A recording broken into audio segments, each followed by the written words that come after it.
Laurent Cabrol évoque son étonnante mésaventure, survenue début avril. L'ancienne voix d'Europe 1 a été déclarée mort par l'administration, qui l'a donc privé de sa retraite.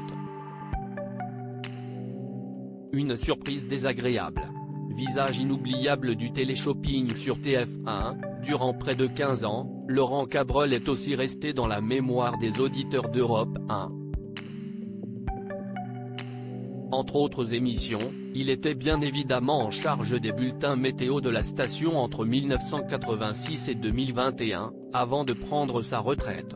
Mais celui qui est aujourd'hui retourné vivre dans son Tarn natal, bien que revenant régulièrement à Paris, pour s'atteler notamment à l'écriture de son prochain livre, a dû faire face à une fâcheuse aventure. En ce mois d'avril, j'ai été déclaré mort par l'administration.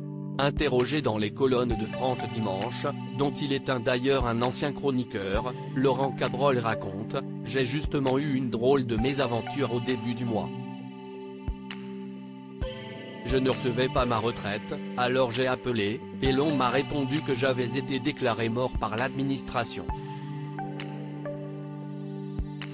Une dame avait même demandé ma pension de réversion. J'ai passé le week-end de Pâques à tenter d'obtenir des attestations pour prouver que je suis toujours vivant.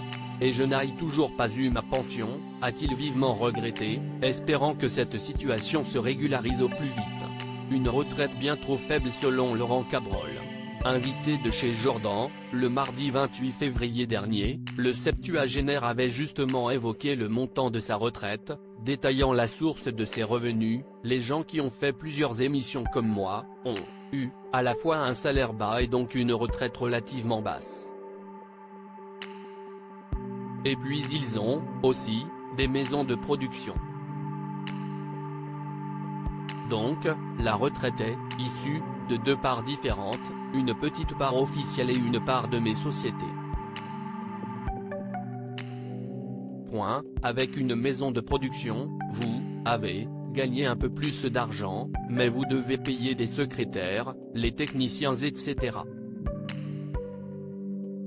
Et ce qu'il vous reste, vous le mettez de côté, avait-il précisément renseigné. Ainsi, il assurait parvenir à toucher une retraite mensuelle de 1 200 €, un chiffre bien trop faible, selon lui. Heureusement, il expliquait aussi pouvoir compter sur les droits d'auteur des nombreux romans qu'il avait écrits tout au long de sa carrière. À lire aussi Laurent Cabrol, biographie, news, photos et vidéos, télé-loisirs.